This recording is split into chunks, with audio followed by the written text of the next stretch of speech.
గౌరవం అంటే ఎదుటివాడిని భయపెట్టడం అనుకుంటున్నారా? మనల్ని మనం పొగుడుకుంటేనే మన గొప్పతనం 10 మందికి తెలుస్తుంది అనుకుంటున్నారా? అయితే మీరు ఈ సుభాషితం వినాల్సిందే. లోకంలో ధీరులైన సత్పురుషుల ప్రవర్తన ఎంత అణకువగా, ఎంత ఆశ్చర్యకరంగా ఉంటుందో భర్తృహరి ఈ శ్లోకంలో అద్భుతంగా వివరించాడు. నమ్రత్వేనోన్నమంతః పరగుణ కథనైః స్వాన్ గుణాన్ ఖ్యాపయంతః స్వార్థాన్ సంపాదయంతో వితత పృతుతరారంభయత్నాః పరార్థే క్షాన్యైవ క్షేపరుక్షాక్షర ముఖర ముఖాన్ దుర్జనాన్ దుఃఖయంతః సంతః సాశ్చర్యచర్యా జగతి బహుమతాః కస్య నాభ్యర్చనీయాః. దీనికి ఏనుగు లక్ష్మణ కవి తెలుగు పద్యానువాదమిది.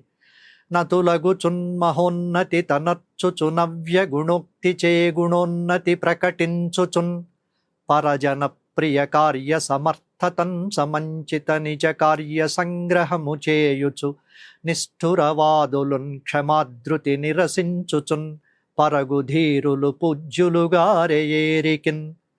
సత్పురుషులు లేదా గొప్పవాళ్ళు ఎంత వినయంగా అణుకువతో ఉంటారో అంత ఉన్నత స్థానానికి చేరుకుంటారు. తమ సొంత డబ్బా కొట్టుకోకుండా ఎదుటి వాళ్లలోని మంచి గుణాలను పొగుడుతూనే తమ గొప్పతనాన్ని చాటుకుంటూ ఉంటారు.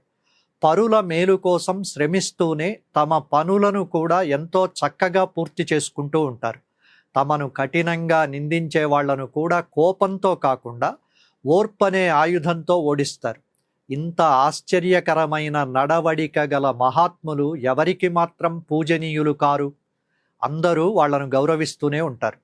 నేటి పోటీ ప్రపంచంలో ఈ పద్యం మనకొక లైఫ్ లెసన్ లాంటిది. నమ్రత వర్సెస్ అహంకారం. నేడు చిన్న పదవి రాగానే అహంకారం ప్రదర్శించడం చూస్తూ ఉంటాం.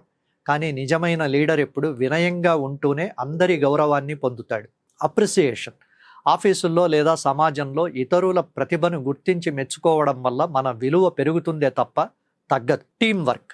కేవలం నా స్వార్థం అనుకోకుండా 10 మంది బాగు కోరుకునేవాడే నిజమైన విజేత.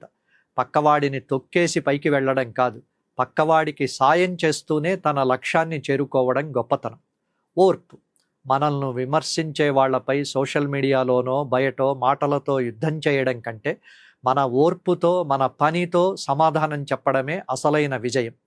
వినయం, పరోపకారం, ఓర్పు ఇవే మనిషిని మహోన్నతుడిగా మారుస్తాయి. సత్పురుషుల ఈ విలక్షణ మార్గాన్ని అనుసరించడం మనందరికీ శ్రేయస్కరం.